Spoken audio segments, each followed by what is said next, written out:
to represent New Zealand in the international scene? Stay tuned and find out. But always, remember to like and share the stream. Show your support for your favorite team by commenting below. And use our official hashtag, hashtag IESFNZ, hashtag WEC24, hashtag NZ Esports, hashtag OCCANZ, hashtag mlbb. Now let's pass the mics to our awesome casters, OSX and Kronos. Take it away, guys.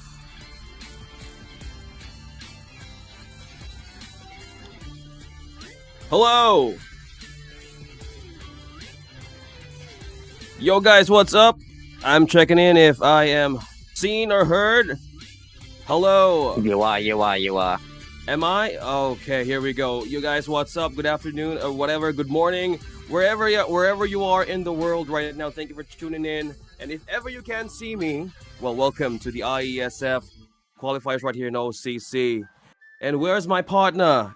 Kronos! Are you here, man?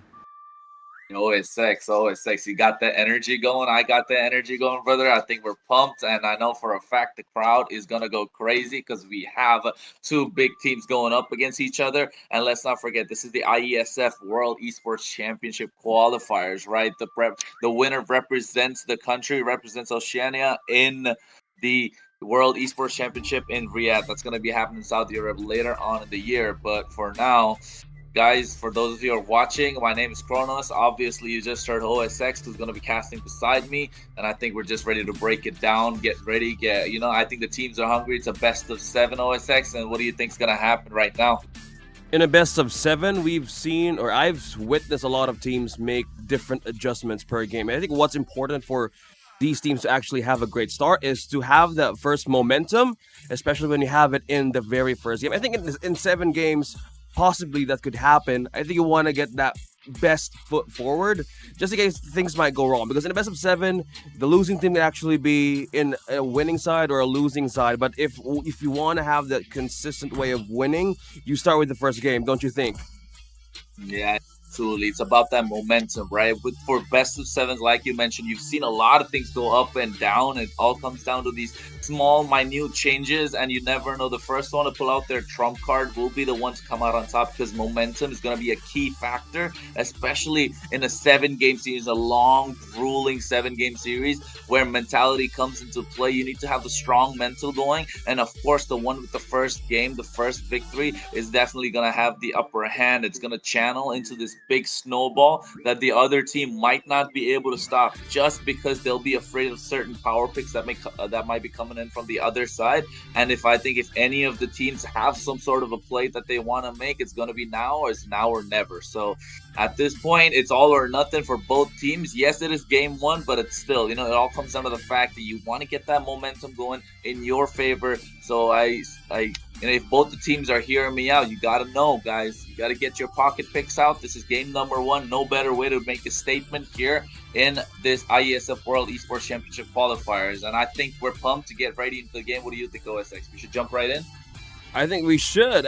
You've mentioned about mentality. You mentioned about power picks. I want to see how this region actually have different flavors to show. I mean, from all of the countries that we've witnessed through qualifiers, even in just being online, we've seen different picks. We've seen different kind of strategies actually show up, because in this kind of tournament, we're looking at grassroots meta picks, because in different regions it varies. Sometimes we see a fighter or even a mage being drawn into maybe in a gold lane or even in the jungle. I'm excited how this flavor shows, especially for New Zealand. A lot of players that would actually benefit from watching top tier tournaments, especially in the professional scene.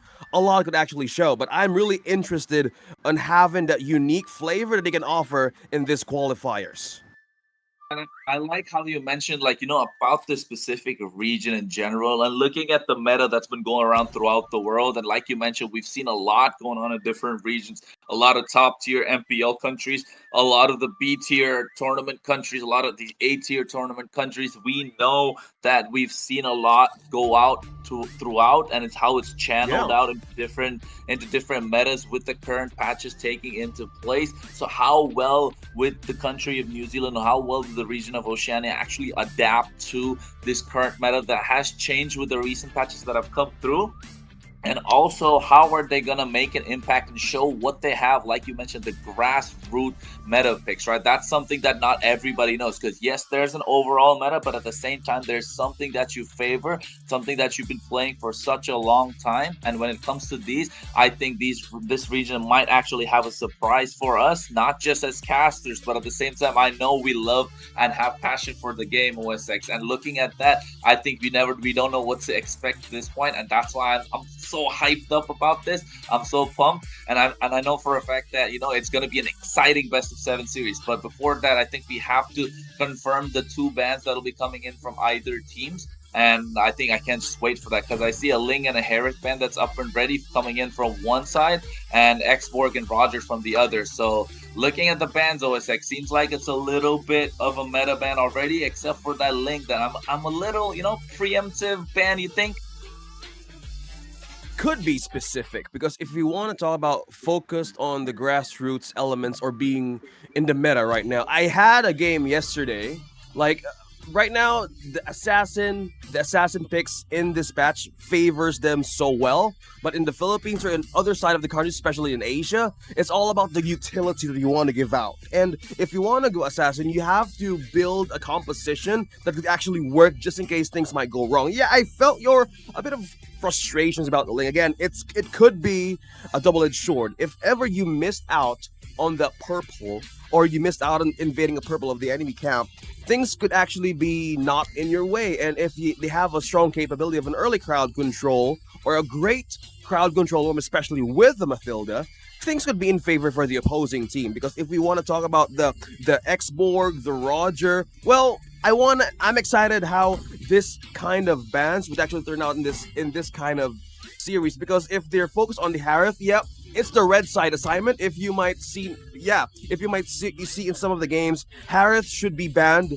at most of the times, because there's some cases that specific hero you don't want to mess with, especially early game. It's all magic damage, and you don't want to get into your head. Because for me, I consider it as an anti-marksman kind of strong meta pick right now, and you need to be sure on where to actually place that. Yeah, absolutely, right? He's perfect anti-marksman. It is the gold lane king at the moment. You can say Harith is the gold lane king indefinitely, because there's no other way to actually get that counter. And that's why you gotta ban it out, especially if you're on the red side, because that's like first pick material. Anyone, any given child currently that just started playing Mobile Legends, if they pick up Harith, they're probably gonna beat you in the gold lane. That's how strong he is. And even after getting hit with the nerf, even after getting hit with the nerf hammer, he is still a really dominant presence in the gold lane. But at the moment, the draft is set, ladies and gentlemen. We're getting straight into it. Look at that Novaria being taken out from the blue side, and on the red, the Benedetta. So I think this Benedetta comes down to the fact that it's a target ban, because they know what the opposition have to play. So you can tell that both these teams have done their homework at this point, and this is the kind of bans that we want to see. Don't give them their comfort zone. Don't let them get into their comfort zone right off the bat, because it's a best of 7 series, and anyone who gets the upper hand right off the bat will have the advantage. The Kaja being taken up, meaning that on the blue side, they are looking to play some sort of assassin. And I think it all comes down to this big flexible assassin picks that might be going for. I know you mentioned that the Link might be getting kind of like a double-edged sword, and it really is. But it's that risk that you got to be willing to take. Speaking of risk, I love how they banned out the Novaria, even the Kaja. Something tells me that this team would actually want to have a free roam early game. You don't want that specific target lock pick on from a Kaja. Wow, an Angela first pick for the squad to actually be ready to even gambit against a Ruby on XP lane. Or you've mentioned about being a flex hero. It still could be in a jungle. We've seen how Ruby is always flexible in terms of getting or what role could actually be in the possible situation. But if Yuzong and Ruby is being present in the first 2 picks, well, we expect Yuzong to be in the EXP. For the Ruby, I could still consider this as a flex pick, knowing that it could still be in Rome or even in the gold lane. We've seen it so far. How do you see this if it goes in the gold lane? Because with the presence of the Angela alone, this team could actually set up for an assassin pick right away. Might not be I'll forget about that. It's utility. Never mind. Cross that out.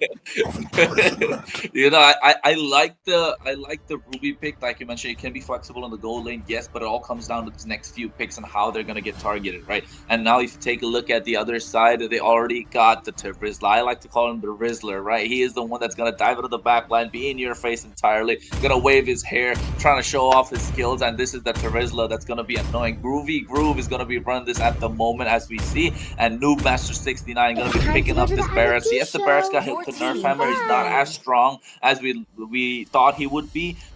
Compared to the previous patches, just because he got hit with a Nerf Hammer for his skill 1, his jungle clear has been cut off a little bit, so he's not going to be that early game dominant presence, but as he scales into the mid and late game, he is still going to be a dominating factor. He's going to be eating up all that damage. He's going to be tanking for the rest of his team. He always has the deadness welcome to make sure he provides the suppression whenever necessary. So yes, he's going to be a big factor, and paired along with this Angela, going to be a big problem. And I like the counter being picked up on the other side with this Lilia as well, so both the teams know what they're gonna do in this game, and loving the Lilia pick. So I think this Ruby is gonna be a roam. I'm not sure if they're gonna really flex it on the jungle, but the further bans being the Natan as well as the Fredrin. So I think they're looking for a tanky jungle on the right side as well. And the Fredrin, mind you, OSX, I think I've never seen a Fredrin get through so fast in the draft just to be banned out in the second phase. I was about to say that. You read through my head. Like, how? In most cases, the Fredrin in the second phase? Really? And maybe we want to kind of see this kind of possibility of these teams who would actually have this own uniqueness and flavor. Because if they had the priority on the Angela and the EXP be something else, but they want to go team fight heavy, crowd control, utility heavy, well, I think the other team understood that with the carry pick. So with this kind of life you mentioned about, it's good to have a Lily, it's good to have a Yuzong as well, to have a backline penetration for team fights, but for these two picks that we see in for CSL, it could be reliant on time for mid lane, especially on the early to mid game, to have that proper way of amplifying the damage and the items that they need to go forth and cross that situation. Because in the early game, with the Angela being present, once it hits level 4, this Barrows with the Rizla, they have more ways to rotate. But that good last pick with the Mathilda, I think this answers out, yeah, we need to cross the bridge, but if the Mathilda does great work on how to counter the vision and how to properly invade the other side of the team, I think this could actually work. The way that it's going about, yeah, like you mentioned, Mathilda gonna be in the room. I think it's Ruby in the jungle. I don't think I've ever seen a Ruby in the jungle, like, apart from really like few seasons ago. I'm excited to see this, but the chain CC is gonna be real, right? Because this current meta has to be either you cannot move or I can move too much. That's what I like to call it. So the fact that you cannot move with the chain CC that's being set out from the side of the red team, which I believe is CSL, and on the blue side is plenty of food. And now, right now, ladies and gentlemen, boys and girls, and friends of all ages, let's get ready to get a little hand of dawn for the IESF World Esports Championship qualifiers coming in from New Zealand. My name is Kronos. Alongside me is OSX. OSX, take the win, friend. Oh, we're looking at the early game start as expected. We're looking at the Mathilda being present in most of the counter visions. Look at that pokes coming from JR and also the Mathilda. I think this is one great importance of having this last pick Mathilda on this team, because you have the carry, you have the Lilia, you need more time to amplify that. And we're looking at the pokes that these two putting pressure on mid actually give so much way for their gold lane or carry or for Sake to actually have a way to get more damage and items in for his team. Yeah, I know. All we want to make sure Saki doesn't get drunk off the power that he's allowed in the early game, because right now we see Milron, Gold Solace just providing so much space for the team. And look at JR, and we know, like I mentioned earlier, this Barrett, he doesn't scale as, he's not as tanky as he used to be before this current patch, and right now they gotta make the most out of it and make sure they hinder his early game presence to be able to melt him down quite easily in the late game. And that's gonna be the power of this Lilia and Saki on the gold lane with this carry as well. So Gold Sol is just doing quite a lot, providing vision and getting control of the river as a Mathilda should. So going well for the side of CSL. Crimson Solid so far, but in the meantime they're looking to gank the bot lane as Plenty Fast Food and Touch My Bun is gonna have a tough time. Yeah, he realizes that, get out of harm's way. As the turtle's about to spawn 10 seconds, they focus their attention towards the EXP lane. Well, Touch My Bun. Something tells me this guy spends a lot of time in the bakery, even in the morning, especially in the summer or even in the winter. You want to have that good time on snack time. But now, speaking of snacks, 3-man pressure onto that Angela, right onto the turret. That's giving a kill out onto the carry. So, okay, we're talking about 2 hero picks that Team CSL has that we were trying to painted a picture that they might shine from maybe mid to late game, but getting that first kill, that's all about stepping up the momentum. But hold that, things are happening way too close up top. A 3-man on low HP, Circling Eagle used to catch one, but that Valentina totally countered out damage right onto 2 from Team CSL. The timing of the fights that have been picked up by CSL as well, right? They got the Angela just before they're able to get the level 4 power spike, and at the same time, it all comes down to looking at the hard guard being used on where Chilawi right now, and going in onto where JR to pick up the kill. Petrify along with the Furious Staff coming in, Arx is able to pick up another one. I'm Offended being used as well, and Milron able to pick up the pieces, and right now here comes the Cavalry. Groovy Groove fall. That's a 4-man, dive at the point, and 4 people going down except for Touch My Bun, who's down in the bot lane trying to get the heat going by getting a little bit of the gold in the turret shield, but the rest of his team just able to fall down, and now the gold lead starting to extend. It's about 1,000, and now you can see the dominance when it comes to these invades into the jungle, where Milron is just going to be able to pick up these jungle creeps and hinder the growth and the scaling potential of Nuke 69 right now.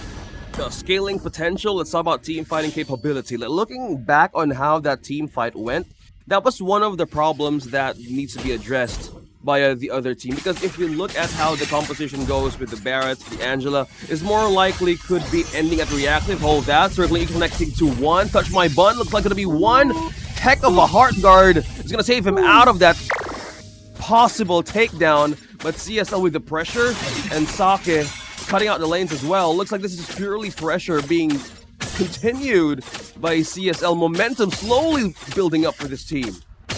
Yeah, momentum, that's the name of the game right now. You want to get the momentum in this game. You want to get the momentum in the series. It all starts with game number 1 in this early game. And Touch My Bun so close and, about to fall down. But meanwhile, the top lane, the Yu Zhang gets a little close for comfort. He gets shut down instantly by the Terizla. Here I'm Offended in the bot lane. So trade for trade coming in from either teams. None of them want to let go. And they're here to say that, hey, we're here to dominate this game. And we want to make sure we make our presence felt in the Land of Dawn. And that's exactly what's happening, because right now Sake will be getting this tier 1 down bot, and if I'm not, the top side should be proxied, but there's no response coming in from the side of Plenty for Food. Okay, looks like Milron literally touched the bun of Claude right away in that kill. If you want to scale up quickly, and pace could actually be a great factor for this Claude to happen, I think they need to be wary of how to position this Claude, because if you need damage, right now this team really relies on defensive, but not mostly on the aggressive side, because they don't have the damage just yet. Yes, they have the Angela being present most of the reactive team fights, but the one thing that they could actually have reliance on damage could come from Claude or even Valentina. But the problem that Team CSL has been doing since the very beginning, it's the pressure of this Matilda alone by the vision he's been giving to Milron. They force out so many team fights, and they keep on answering those kinds of mistakes, and that's the thing that they need to just be careful with this team, and slowly they're taking the defenses of the lanes one by one from top to mid. I know it all comes down to how they're able to get these neutral objectives, and like how you mentioned that the damage has to come out from Touch My Bun right now, because they're looking at it for the late game presence, and now not having a great early game will be a problem for them, especially this Valentina as well. And I think if you look at Sake, oh my god, he gets caught, but he's able to get out of there. Meanwhile, Detna's welcome onto where Gold Solace is trying to battle for the Circling Eagle, is able to dash out of there using the Guiding Wind, and look at that, while they're doing that, that was just a distraction for Sake to start sieging down this mid lane tier 1. Meanwhile, Milron does have the I'm Offended. He gets connected on towards Groovy Groove, who can't really do much because he already expended the flicker, he expended the penalty zone without catching anybody off guard. And right now you can tell CSL is slowly but surely starting to press their momentum. Top lane tier 2 taken down, mid lane tier 1, bot lane tier 1. Next they'll be looking at getting the tier 2s mid and bot lane, while I'm Offended connecting once again on towards Noob Master. A hard guard being used, and Groovy Groove getting blocked off by the Black Dragon. And here for the speedy light wheels, they get the kill on towards Noob Master, and Fat Penguin is the next one to fall. And so slowly, CSO trying to press their advantage, and nobody can stop the Petrify. The Furious Dive combination, Blazing Duet being used as well. They still fall down to the shot. As the shot rested, a Groovy Group getting down again. That is a 4 kills going in towards the side of CSL once again down there. Now you can see that the snowball is starting to show, and with this goal lead OSX, I think they're starting to slowly rack up this lead. Yep, speaking of lead, then just by Gold Solace alone, using his utility to just micro play everyone out of this team, just answers a lot of problems right now. And they've been looking to find a greater way of catch or even a -1 from CSL, but it's so hard. It was even a struggle to get Gold Solace to get that possible final secure kill, just because of the guiding wind and how he managed to escape a slaughter out of that team is really becoming a problem. This is two people just dealing amount of pressure, and the minions just keep pushing in most of the lanes, and this is how they want to continue momentum out of this team. CSL doing a great way to even suspend the possibility of a comeback here against this team. And now look at that, Gold Solace just providing so much vision by himself, exactly reiterating what you said is going to be a problem. Let's take a look at the items, right? 4x being built on the Yuzhong, never mind. Mild wants to pick a fight. I'm offended being used. Penalty zone comes out, but the speedy light wheel might be too much for them to tank, and there it is, killing spree on towards Sake. But now the rest of the team can't really do much because there's no frontline presence. This barrage is being melted quite easily because this carry is online, folks. Speaking of being online, that's damage. That's a great pull from I Offended. So one thing that scares me out is there's only one Purify from Plenty Fast Food, so that's going to be from the Claude. So with that kind of escape that he can do, he hasn't been using it just yet. Just because of crowd control, everybody gets pulled in just as this. Circling Eagle connecting to one Noob Master, 69 falls down. That's the third being taken down as well. Look at the HP bars dropping down. They're trying to hold this turret down bottom, but look at that, just the Yuzhong alone forced out members out of Team Fast Food. The penalty zone connecting on three, just continuing the damage and the slaughter out of this team. Slowly getting inside the base, but turret's still up. But they still managed to hold it through. A very risky move for CSL to just go through. Yeah, CSL trying to bite off more than they could chew, right? They wanted to take the mile while the other side were giving them the inch, but unfortunately, Touch My Bun is starting to get online. You can see the damage starting to show. Meanwhile, the Shadow Energy Bombs coming out from JR. Black Juice being used as well, trying to bait out as much as he can. The last man standing for the side of CSL, and all thanks to the follow-up coming from Groovy Groove and Touch My Bun with that penalty zone, the Blazing Duet down bot. And I think at this point, they've bought enough time for themselves, able to hold on to the inhibitors. I think the only passive that procced was the bot lane, losing about half HP. And right now, they've been looking at Touch My Bun as well as Chilawi to definitely dish out the damage. And if they got to start respecting their damage, otherwise it's going to be too little too late for the side of Gold Solace. And I wish we could take a look at the item just to see how far they've got through. Well, speed of items, we're seeing 2 R-Axis.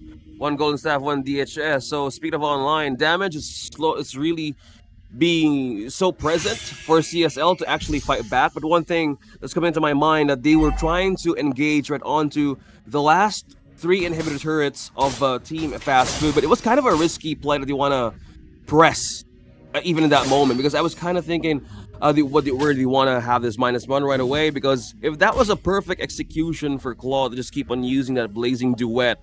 And I think that's one way they need to be wary of, on how the crowd control could actually be a counterplay for this team to actually use against them. And if you want to keep on invading like this, you want to take down the turrets. Good thing the Lord is here, Kronos. Black Dragon going in, trying to zone them away. The Lord marching down, gets the enabler, but there's the flicker penalty zone at the same time. I'm offense being used. Blaze Sword comes out. Furious Dive being used as well. The Claude gets instantly melted by the speedy light build. That's a double kill onto Sake. The rest of the team has to back off because they have no way to tank all this damage, while the side of CSL just go straight for the base crystal, pick up game number 1 in this best of 7 series. That's the momentum that we're talking about. CSL taking the first lead. I was kind of thinking in that specific moment of that game, probably the Angela could be the answer for the Claude to do the Blazing Duet dive. But one thing that we're trying to see was the resources was out, especially the Heart Guard for the Angela to respond in. So they were kind of pushed to answer the situation if they want to fight or not. But CSL completely having a way of dominance, and this is purely their game number 1. Let's see. I'm excited how the other team actually adjusts to that kind of specific gameplay, because for the Angela, the Barretts to actually pull through, the damage setup is there, but the damage could actually be the answer for CSL if they want to push it further in the later stage of the game. But that specific moment ended in 11 minutes, Kronos. I mean, it all came down to the fact that the Spirits was not able to have that early game presence, right? He didn't have that early game kind of babysitting that you can say he needed, because, right, like I mentioned, minute 1, minute 2, not the strongest. You want to get that first turtle if you want to get something going for yourself. And I think Plenty Fast Food did really try to get the Barretts going, but not having enough river control. It all came down to how this Matilda really provided that vision, how it provided all that poke for the team of CSL just to be dominant in that river. And usually you get to see an Angela being aggressive level 2 as well, but it all stacked up really well with the opposition, and it just came to the fact that there was no way for them to make a comeback. And yes, like you mentioned, we did see a dive into the bot lane for the fight for the inhibitors. They went all in, but at the same time they had such a massive goal lead at that point that it didn't matter that 4 of them got taken down.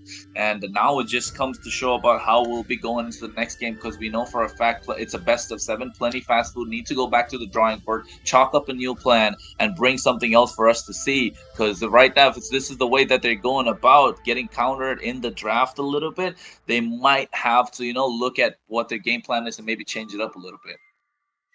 Changing the game plan. They ban out the Xborg, the Roger, the Harith. One thing was also missing. The Arlet was open for a team was fast. open.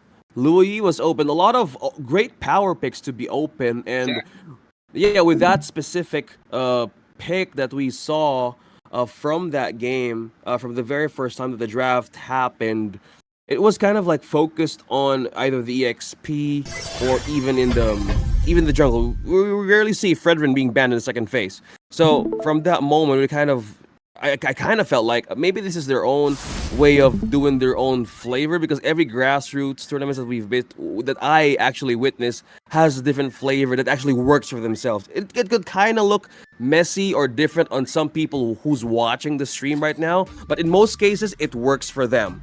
So it's all about the adjustment that they need to do heading into game number 2. And who knows, we might actually see a different pick this time around, because the Benedetta was even a ban in the first game. Do you think? Did you even see that? Like, it was like kind of focused on the EXP.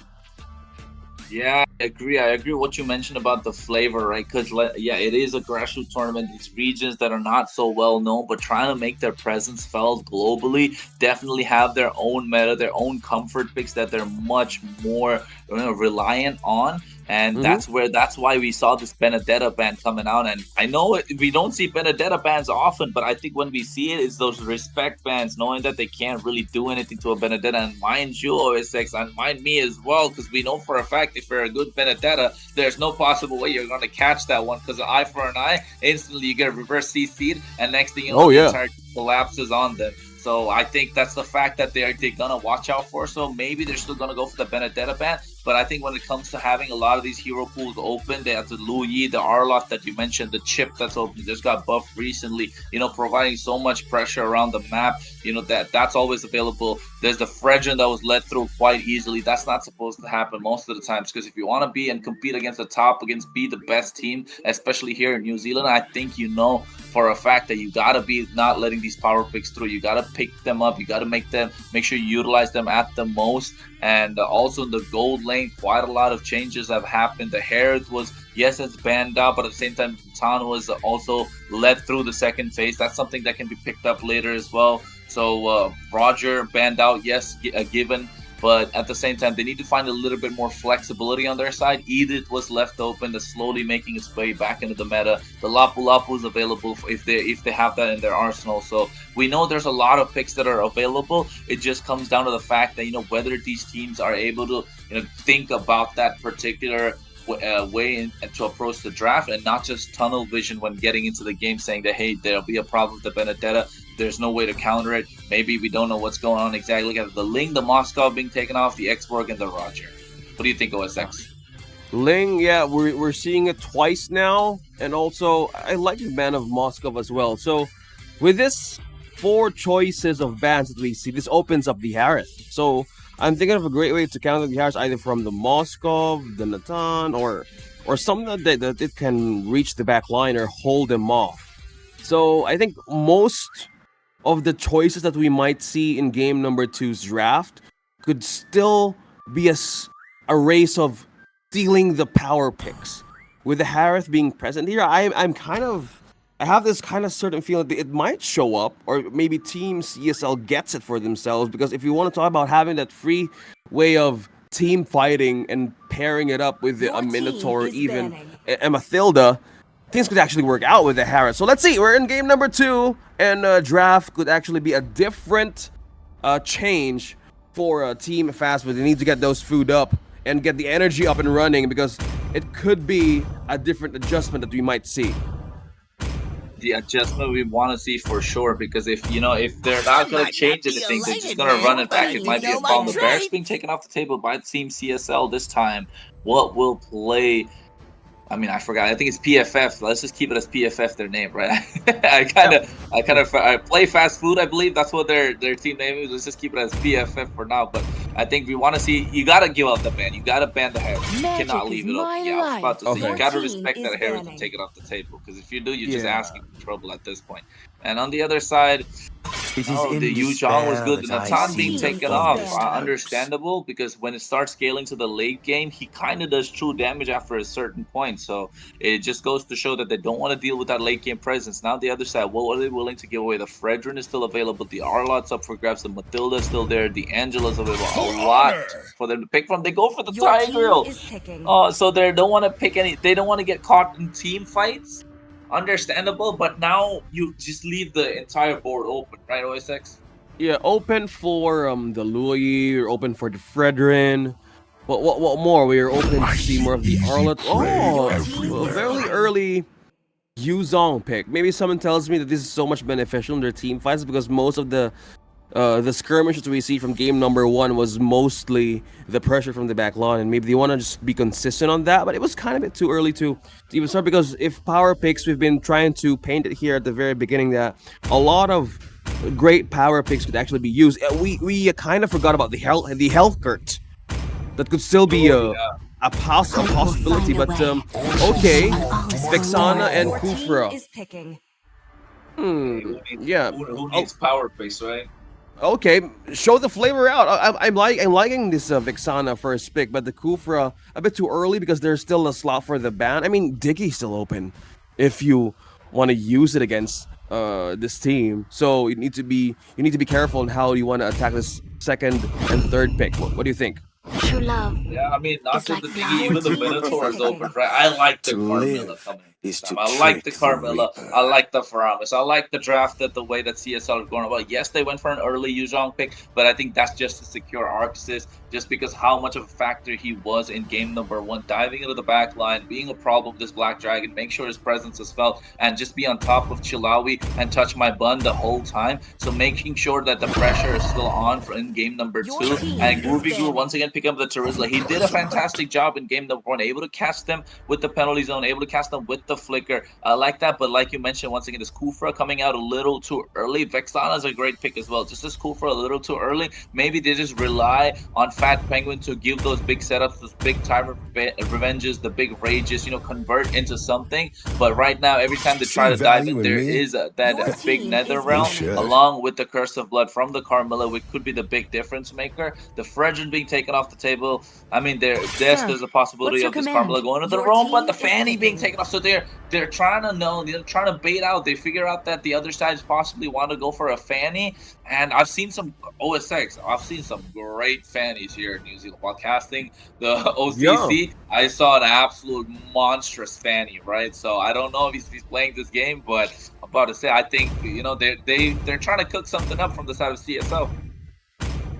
And this specific focus ban, something tells me that great Fanny picks or great Fanny users are really present. Wow, a Hanabi! Oh my god. Wow, Hanabi.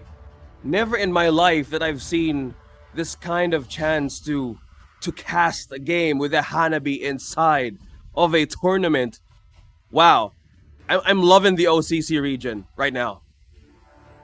Hey, it's about that flavor you ask, it's flavor you get. Because right now in the land of Dawn, ladies and gentlemen, get ready for it. You're gonna see a Hanabi in the goal lane, rocking those ninja scrolls, making sure you see the Higanbana come online. Because right now, Gold Solace here, picking up the Angela this time, and want to make their presence felt in the mid lane. Another early game pressuring, roamer, and pair that up with the Irithel. I think we saw this combo about 2 seasons ago. OSX, the Angela Irithel combo. This is going to be absolutely nasty, kiting all that damage and getting the heavy crossbow online.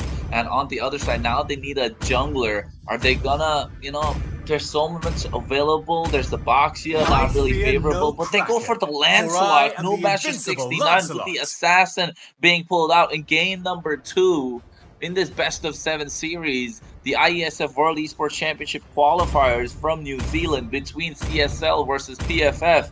It looks like a cracker game so far. The road to reality that we're about to witness from these two teams to show prowess and talent on how they could actually qualify for this chance. But look at the last 2 picks. Carmilla on the jungle versus a Lancelot. Not so sure about the Lancelot with so much crowd control paired with the Angela and as well as the Faramis. So they need to be sure on how to utilize this Kufra and the EXP, because if we're looking at damage, the damage department of the other team or PFF, it could rely on the Hanabi or even for the Vexana, but they still need time to get those items in. So for the other side of the early game, I'm favoring CSL to have a window to utilize against this team. I want to know how do you want to counter this, because there's a lot of problems by just looking at the face value and the picture right now in the draft. Don't you think? I agree. The picture that they're trying to paint for sure seems a little different for game number 1. But right now, look at that Shadow Stampede from JR. Fat Penguin charging their revenge. Doesn't really catch anyone. So there's no Purifies as well coming in from the side of CSL. So absolutely not respecting Fat Penguin whatsoever. Except for Sake. Yes, the goal laner. But I think they need to respect the big setup potential, the chain CC that's possible from the side of PFF. He's charging the revenge. It doesn't want to go in. And we should be looking at a gold lane gang coming in anytime soon. Yeah, speed of the gold lane. The pressure and focus could still be on the side of Hanabi. They forced a flicker out of that Kufra, so that's a main huge resource early game against the roamer of Team PFF. So pressure could actually be still continued by CSL, just keep on going, and they could just keep on ride the tide on how they started this way. Gold space, Sake. I rarely see an Irithel as well these days, but I'm happy just to see Irithel and Hanabi just showing up in this tournament, because it's all about making their own uniqueness and draft work. But let's see how the Hanabi will favor this kind of lineup, because there's no escape. The only way that she could utilize the toolkit is just having that skill 1, that CC immunity, and maybe the Aegis. But looking at the first one to actually go, it's not going to be the Terizla, but looking at that ultimate connecting onto 2, looks like this is the counter, but they want to do against Noob Master 69. Crowd control right onto that Assassin. An advantage for Team CSL to take the objective. Meanwhile, this Faramis just keeps on pulling everybody out on that specific turret, buying more time for Milron to take the first objective of the game. Yeah, and I think over there, they thought they were going to get the first blood. Never mind, the turtles being picked up, penalty zone being used, Purify pop from Sake. Here comes the Black Dragon as well, just to zone them out. And meanwhile, on the top lane, the Hanabi just getting a lot of free farm. And yeah, that interaction in the bot lane, I think there was like some sort of skill delay issue, maybe, because we saw the Petrify come up, but we did not see any damage or any skills being used from Arxis. Could have been skill cooldown as well, and they weren't able to pick up the first blood. Instead, he gets picked up himself. And yes, in under that turret, right, the Farmist, the JR, he went in deep and wasn't really able to do much. And Fat Penguin has been missing out on his Tyrant Revenges so far, but I think if he lands a big fat one, paired up with the big Eternal Guardian, the black, the big penalty zone, it could just be a chain CC for the rest of the game. And Faramis not having a Purify might come back to cost them, because the Netherrealm not going up on time could be the difference maker. And here, look at that Tyrant's Revenge, Tyrant's Rage, along with the Hard Guard, just to make sure Saki survives. Heavy Crossbow comes in, they're trying to kite beautifully, but here Thorn Rose gets the kill, Curse of Blood coming out, but not enough damage, as Noobmaster 69 will be able to puncture out of there. He does have the Thorn Rose once again to get out of Thorn Rose. Will we see him go out? JR tries to go in Shadow Stampede. Ghostbusters to pick up the kill. Touch My Bun will be going down as well. So good follow-up coming in from the side of CSL to make sure that what they lost out on was avenged. That was a very hard AoE to escape, coming from the Faramis, Shadow Stampede, the ultimate coming from the Carmilla as well. It's a no escape for the Hanabi, and as well as the Kufa from that moment. I mean, if the Hanabi, if she was on Flicker, still could be a great change for escape, but that kind of way, if you want to utilize and get those items in early game, you might want to avoid that kind of situation if you want to keep pushing through, because they have great crowd control setup. Speaking of which, Penguin might be trapped in 3. He might not escape this one. Looks like Myleron on this Carmilla. Rocket 301 KDA having a great start, and an advantage for this turtle to actually be taken by CSL.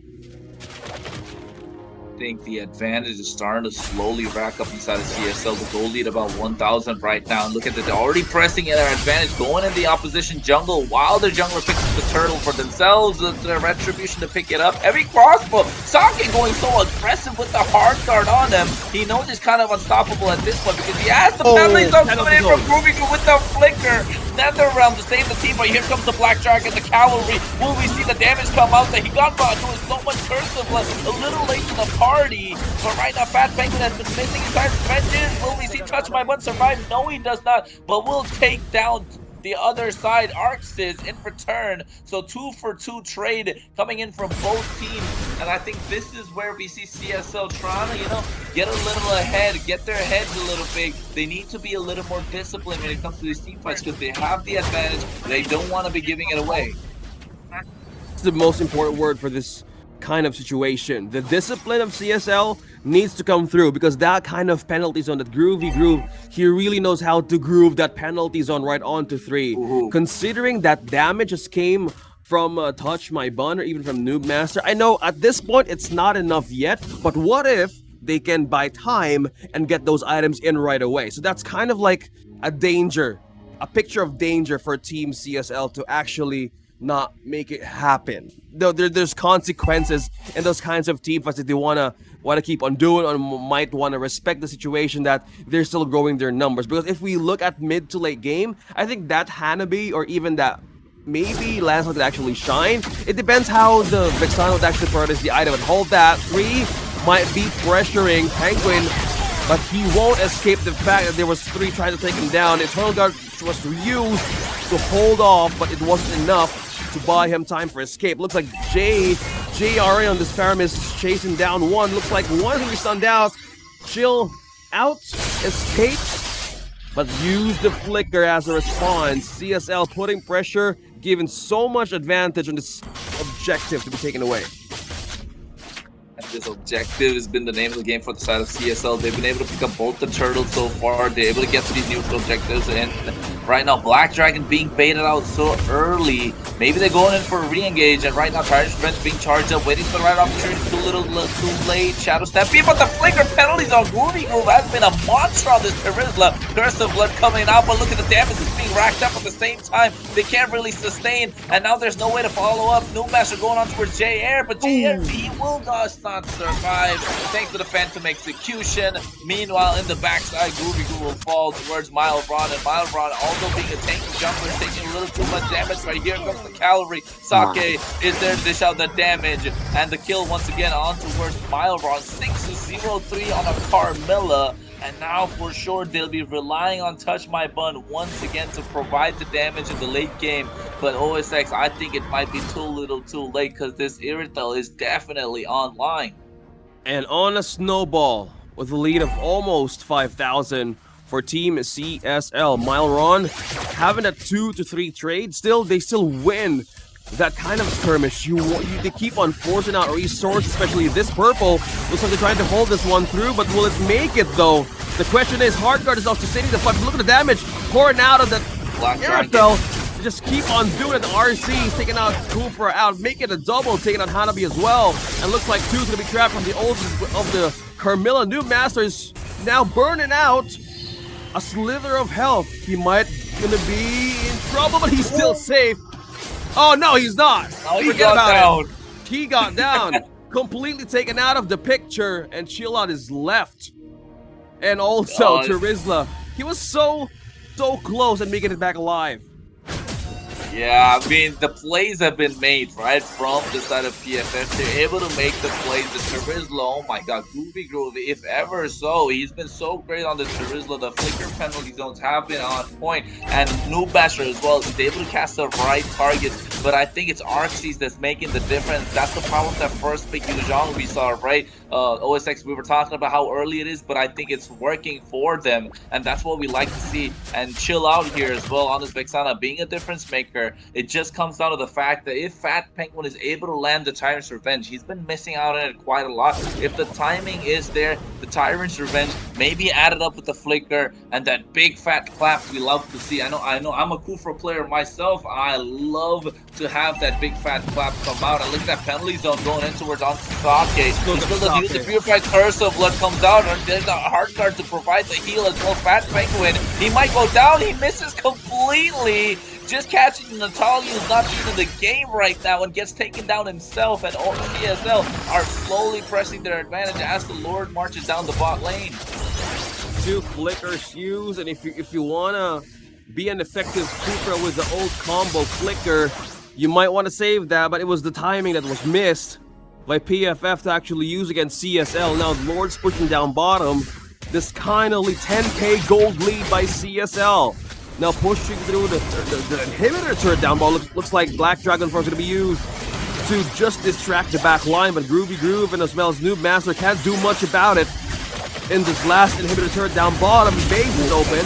Half HP on this Lord. Looks like another penalty zone connecting on to 3. What a great setup, but where there be a damage. Looks like the Faramis with the State of the Nether Realm being back on the Nether State. Now Team CSL looks like they're left with 3, having a 3-2 trade. Now base is open. Second inhibitor falling down in this kind of game. CSL momentum starting from game number 1. They continue to game number 2.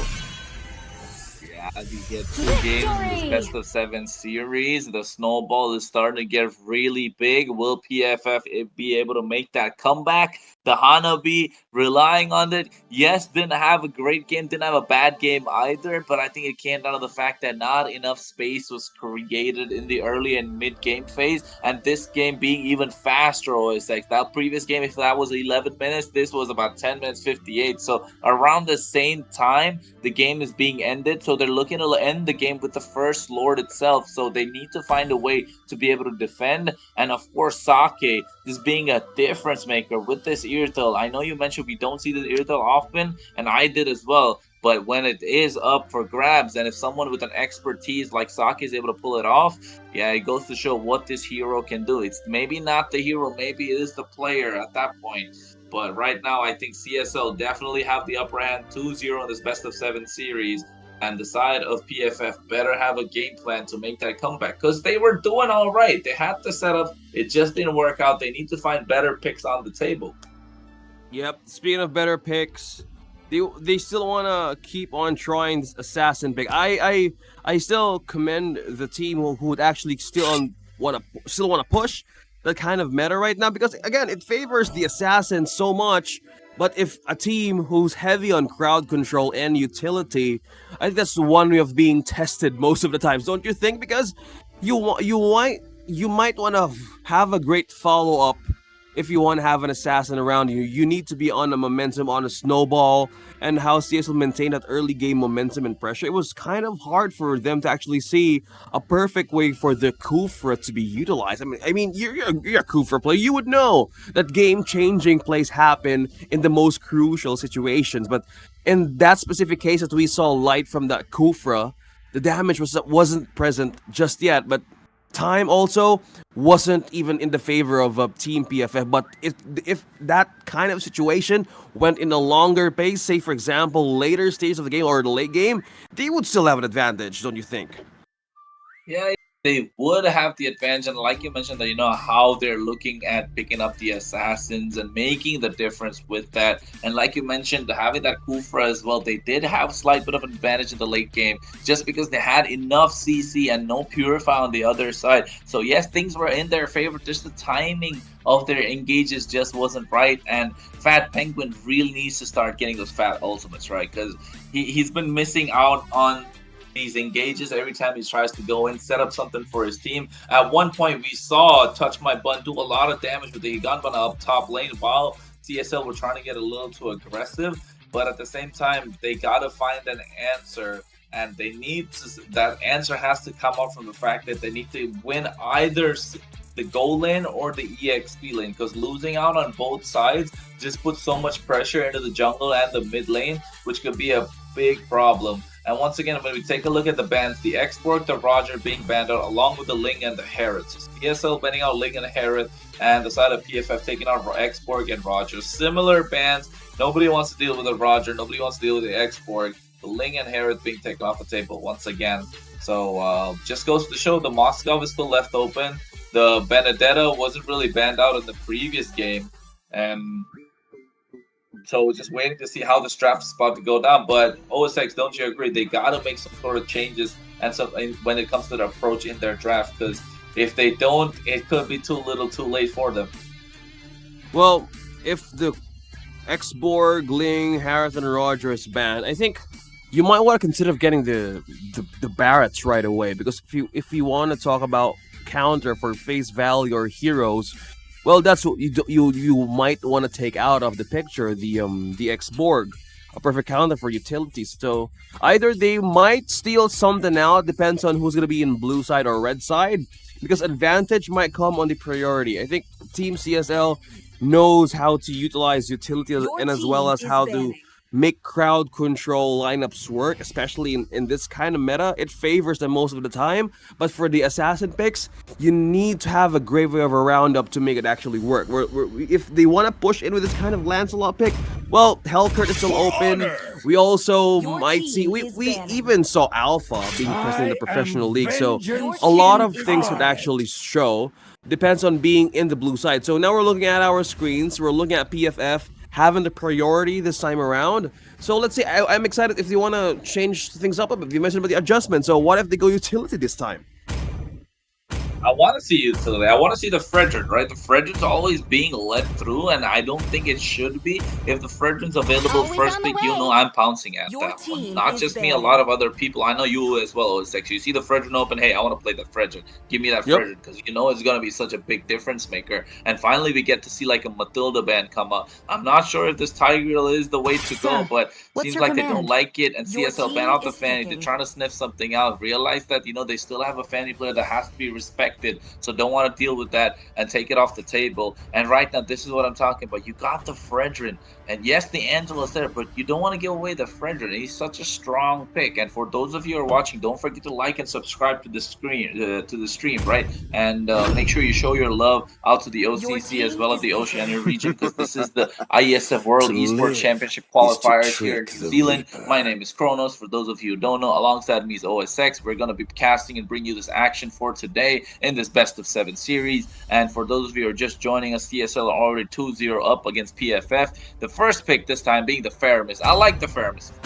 I would rather actually a good strong pick for PFF to actually start with. So we might want to consider banning out the Valentina with this kind of situation, the priority, because if Team CSL wants to play around with the chance of stealing out ultimate, especially in team fights, having the two strong picks of the Claude or even the Yuzong, they might want to consider banning it out on this after this phase, because you don't. Wow, they're going on full support and sustain this time around for PFF. I'm Melissa. So the priority with the marksman as well. So either in this case, CSL might consider their mage pick. Okay. they will go with Angelo. Okay. So possibly this could still be on Rome. Still, a flex for CSL. But they might still have a chance to get that Valentina out. Yeah, I would like to see the Valentina being picked up right now because you're giving away a little too much for that right now. I don't like the way that PFF are picking right now in their draft. They go for a double support comp, and that usually heavily relies on a frontline presence. And look at that, they take out Groovy Grooves Charizla. He has been such a monster, right? On this Charizla game number 1 and game number 2 for sure. And they take out the Lilia, so you know they're gonna go for some sort of a tanky jungle setup for sure right now.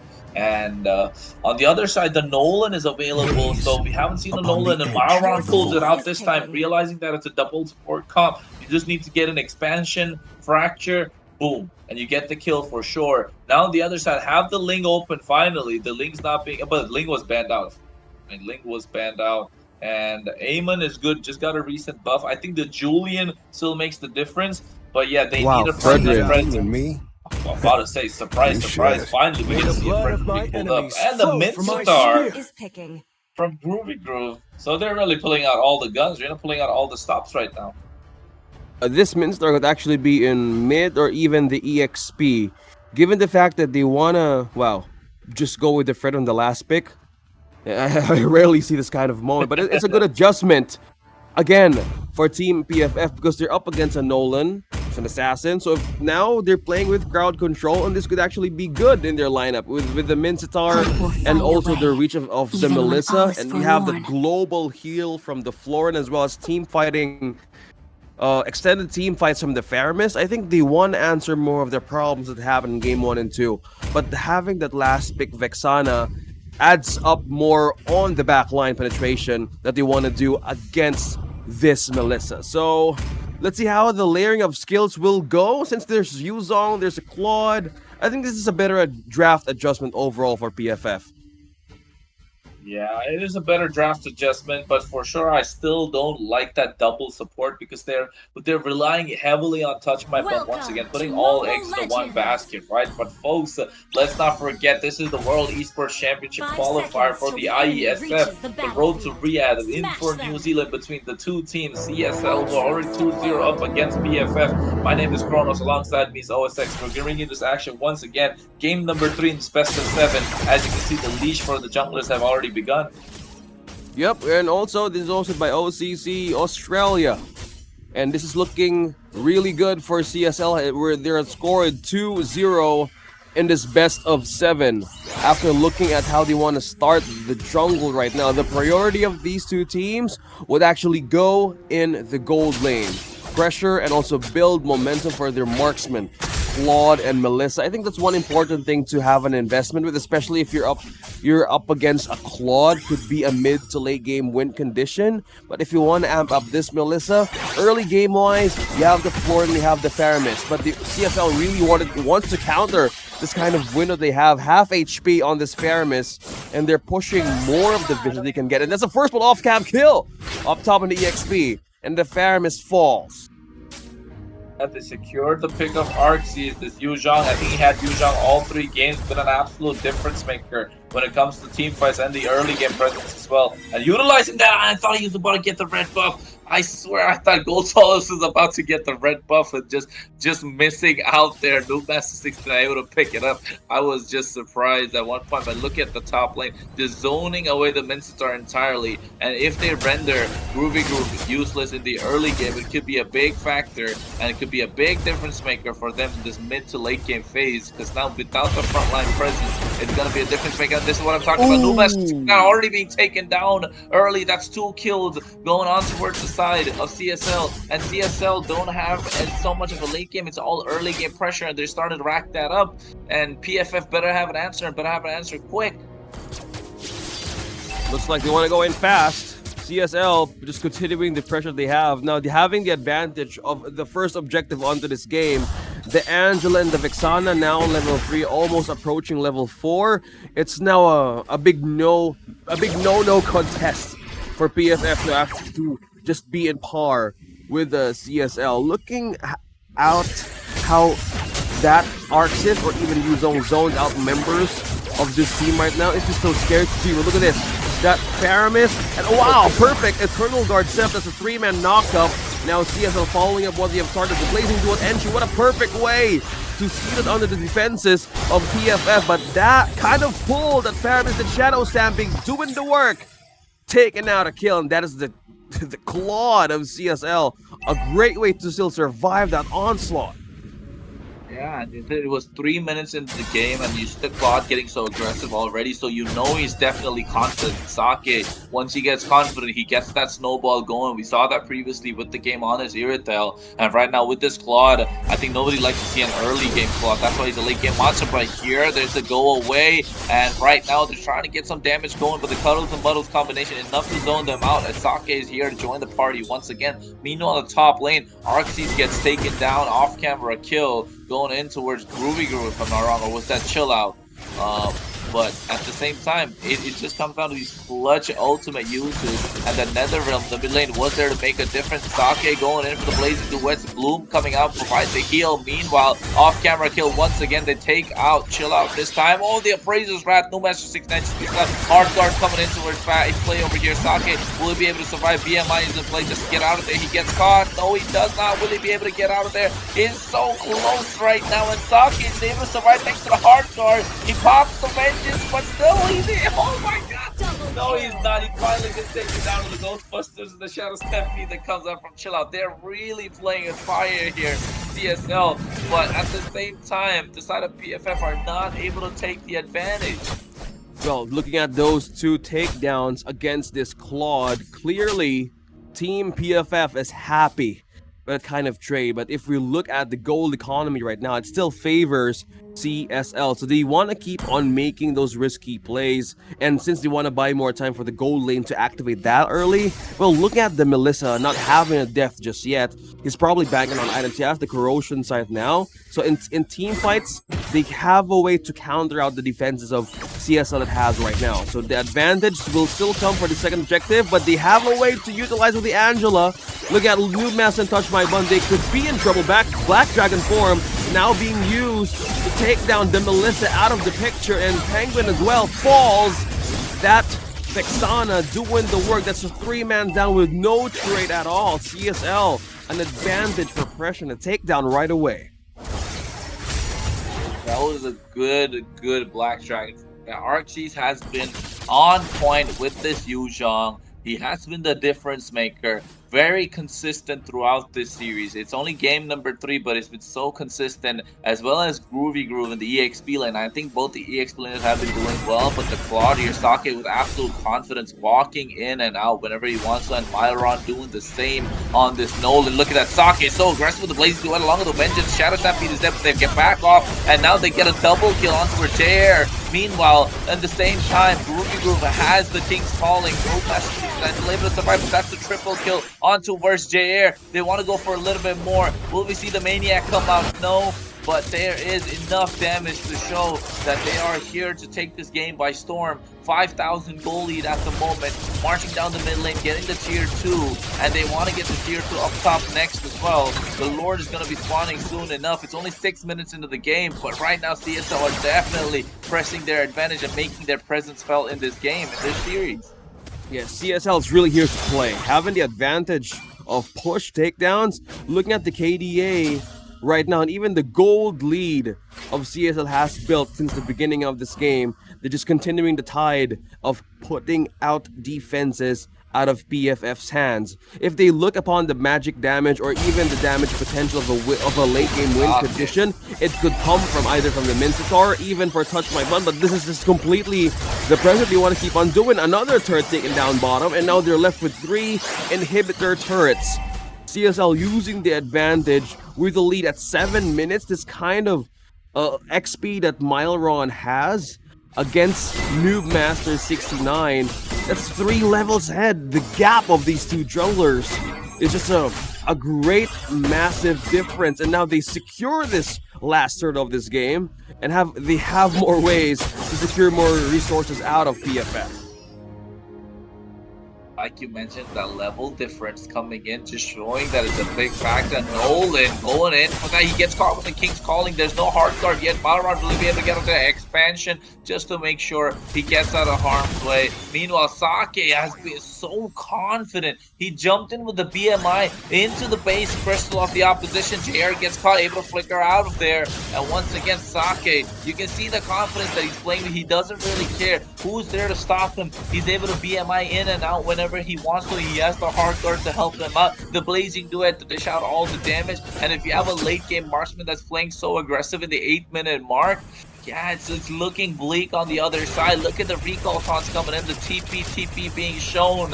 And CSL, for sure, trying to show that they are one of the better teams. They're just trying to get into the mental of Nomaster 69, and they did. The Fracture to get the kill. Enderman is there. Shadow Step, he gets a pull on towards 3. But who is there to dish out the damage? And here comes Sake with the Blazing Duel along with the Black Dragon farm in the backline. The Petrify with a Sweet Man. King's Calling being used, but everyone being pulled into it. But will it be a full 5-man wipeout? Yes, it is.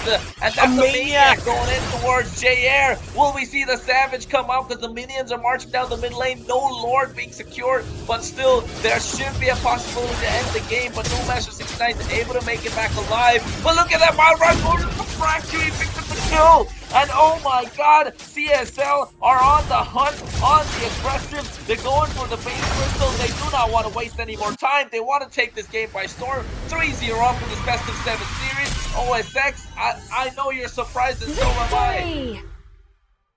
On a match point, CSL repeating the same thing on game number 2. They don't care about turrets, they don't care about defense, just dive right away. And you see those recalls just showing completely the confidence and the advantage just rising up for this team. CSL 3-0.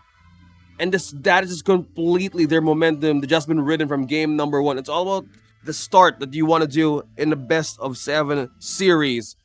Wow. CSL looks like they wanna take a slice out of this qualifiers, Kronos. God, they want a big piece of the pie. They don't just want the slice. They want the entire pie for themselves.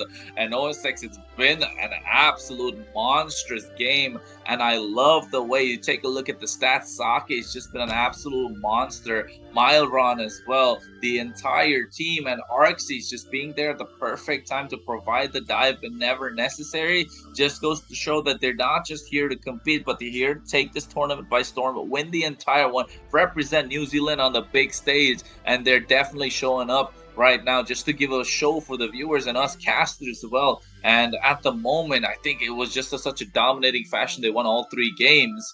And we possibly, I think OSX, I don't know. I don't think we got to say anything else. It's just waiting for the host to come back. And I know she's here right now to give us some company. 707. What do you think? What do you think about those games? I was pretty excited. And I know OSX was as well. I know you were watching in the background for sure. You must be up and pumping. It was really nice to see the Angela being picked in all 3 games. I feel like that's such a meta in Oceania servers. So it was nice to see the picks that I always see as well in our server being used in a competitive scene. So yeah, that was nice. But yeah, let's give it up for the 2 teams and how hard they've been working.